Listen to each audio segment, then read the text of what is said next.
Hi, this is Emily Comark, and this is my presentation on understanding my community, Salina, Kansas.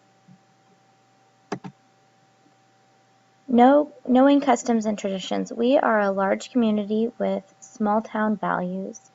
Our community is definitely more conservative. Religion is important. I found it interesting when I started looking at the Chamber of Commerce website that we have 90 churches in Salina, which I thought was very interesting. The community is supportive of school activities and functions. You will always see people out and about supporting, whether it be plays and musicals to your football games and basketball games. We have pretty even social classes from a low economic status to high economic status. Our schools even that out pretty well. There's a pretty diverse population in each school, which offers some diversity in each school, which is always good. And again, the community as well as community groups are supportive of education, and as well as they get involved in the decision making. Right now we're going through a vision plan, and there are several community meetings that we have to look at what needs to be improved in our schools. And the last meeting I attended, I would say there's probably 70 people that had attended from the community to get involved in making those changes and decisions. Knowing your population characteristics.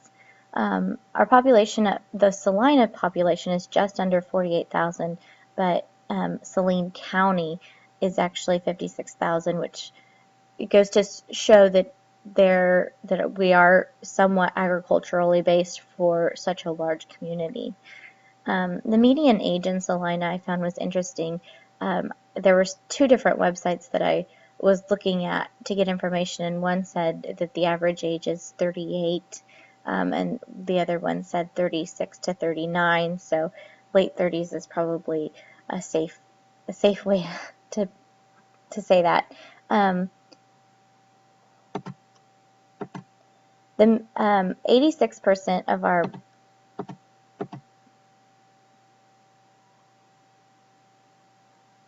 population is white, 10% is Hispanic, 3% is Black, and 1% is Pacific Islander or other. So we are primarily a Caucasian population with a German descent from that. But our Hispanic population is growing and increasing, and our schools is changing and making changes for that based on adding ESL programs and adding translators into our building so that we can better serve those communities. 86% of our population have at least graduated high school, 22% have some college education, 20% have college degrees, and 6% have advanced higher education. So I thought that was interesting in terms of when you look at the workforce, and a little bit later you'll kind of see how interesting that is based on the dynamic of our workforce. Communication is huge in Salina. Primarily people get their information from the USD 305 website, Facebook or Twitter accounts.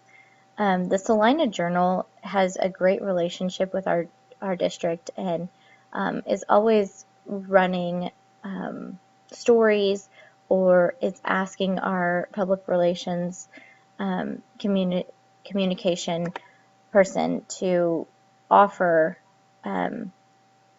advice and ways that we can be featured in the journal. Not only to show what's going on in the community, but also to bring some reality of what each building's doing. KSAL Link and other radio stations do a great job of having a school page where they have school closings if we're going to be closed, or they have school events that are happening.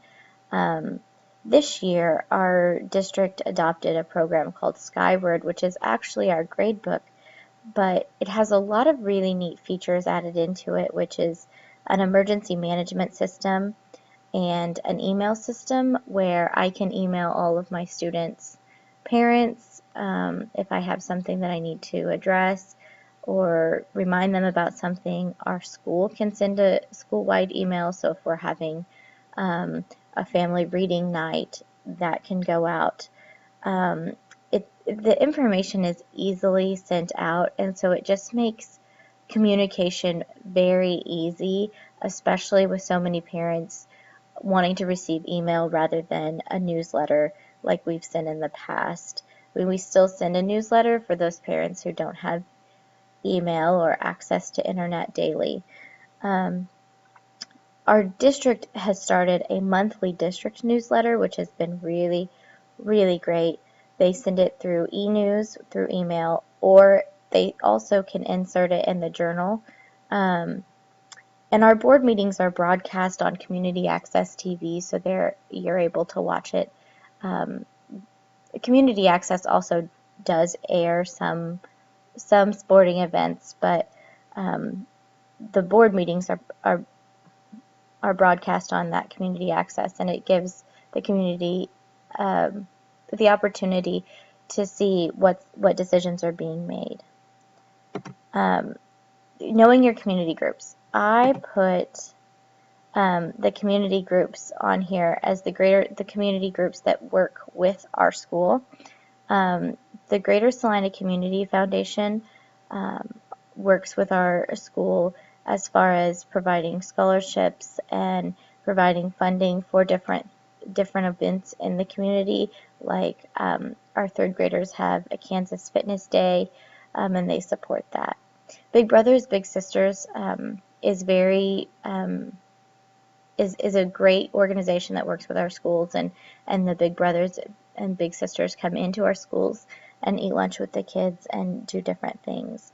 The Salina Education Foundation offers grants, and teachers apply for grants in order to do different activities or field trips. Our third grade team last year did a trip called Seven Wonders of Salina, and the Salina Education Foundation provided the funding for the transportation for the children to go to 7 different places in Salina and get to know those organizations and places. The YMCA works well with our district because they have the after-school programs for our students. KNEA and NEA work really hard with our teacher association. It's our teacher association, and they work hard negotiating benefits and teacher rights with our district, as well as making sure we have all of the supports in place that we need to be an effective group of educators.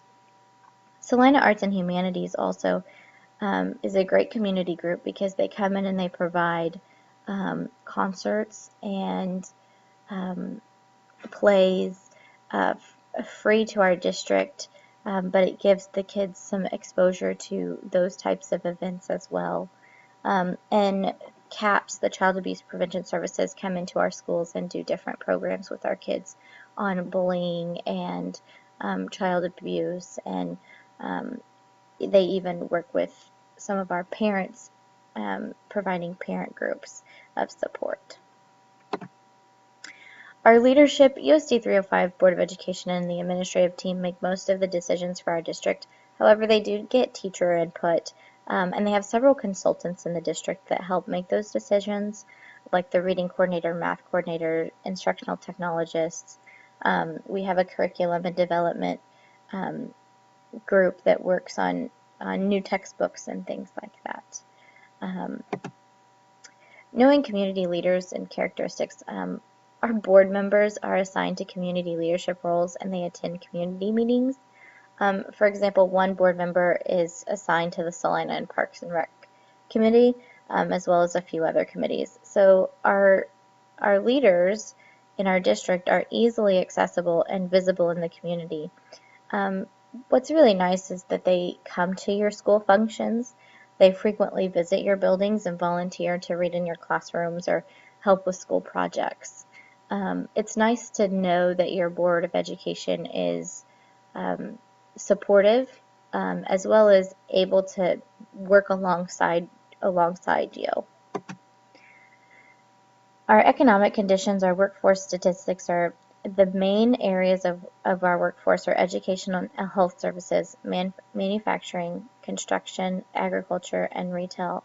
Um, Education and health services was by far the most popular, but referring to that other slide where we saw that there were more people in our county than in the actual city of Salina, goes to show how big our agricultural community is. We definitely have a higher sales tax and property tax in comparison to our region.